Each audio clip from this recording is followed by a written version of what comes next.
UP में काबा, इस एक गाने ने यूपी की सड़कों से लेकर सदन तक बवाल मचा दिया। इसका पहला पार्ट नेहा सिंह राठौर ने जब निकाला था तो वो जबरदस्त हिट हुआ, जिसमें सरकार पर उन्होंने जमकर निशाना साधा था। जो इसके बाद कानपुर देहात में हुए बुलडोजर कांड के बाद नेहा का यूपी में काबा का पार्ट 2 आया, जिसने पूरी सरकार को हिलाकर रख दिया। कानपुर कांड के बाद से वैसे ही सरकार पर विपक्ष हमलावर था। इस गाने ने मानो विपक्ष को ब्रह्मास्त्र दे दिया था। हर जगह कानपुर कांड के बाद अपने गाने से जिस तरीके से नेहा ने सरकार पर निशाना साधा वो वायरल हो गया। लेकिन उसके कुछ समय बाद ही नेहा को पुलिस की तरफ से नोटिस भेज दिया गया। उनके पति की नौकरी चली गई, जिसका आरोप भी नेहा ने डायरेक्टली या फिर इनडायरेक्टली ही सही सरकार पर ही मढ़ा।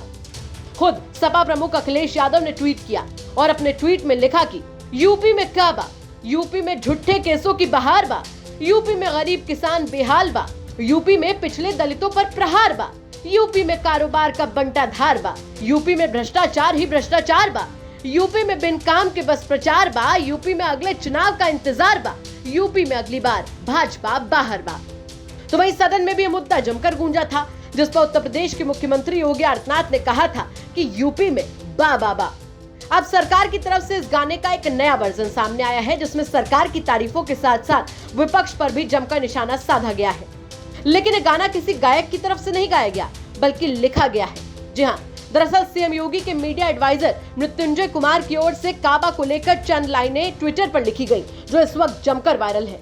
मृत्युंजय सिंह ने ट्वीट करते हुए लिखा कि कविता में एजेंडा बा, पूर्वाग्रह के झंडा बा, खाली अटेंशन के दरकार बा, हर बात की दोषी सरकार बा, हम तो खाली नेगेटिव देखब, विपक्ष के नैरेटिव देखब, मिट्टी में हमिलल माफिया, योगी जी के डंडा बा, कविता में एजेंडा बा, पूर्वाग्रह के झंडा बा, कविता में एजेंडा बा। ट्वीट देखकर साफ है कि बीजेपी समर्थक और बीजेपी वालों की तरफ से जो आरोप बार बार नेहा पर लगाए जाते हैं कि वो विपक्षी पार्टियों की प्रवक्ता के तौर पर गाती हैं, उसे सीएम योगी के मीडिया एडवाइजर की ओर से साफ साफ शब्दों में लिख दिया गया है कि कविता में एजेंडा बा। अब सबकी निगाहें इस बात पर टिक गई हैं कि इस पर नेहा सिंह राठौर का क्या जवाब आता है, क्योंकि सीधे तौर पर यह कहा गया है कि खाली अटेंशन की दरकार है और उनकी कविता में एजेंडा नजर आता है। ब्यूरो रिपोर्ट, यूपी तक।